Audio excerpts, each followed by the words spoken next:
All right, here's another little quickie video. This is a 2001 Dodge Caravan, and the headlights are a little bit wonky. So one light would be on low beams, and you put high beams on, the other one would go on. So they're a little bit goofy. People are saying you need to replace the whole IPM module, which is the whole fuse box here in front, but you don't have to do that. It's a simple trick. It's an FCM module, they call it. So right here is the IPM fuse box.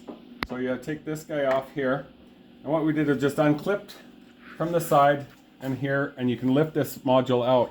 There's 4 T20 bolt little bolts right here. You pull those guys off, and then they carefully wiggle the FCM off.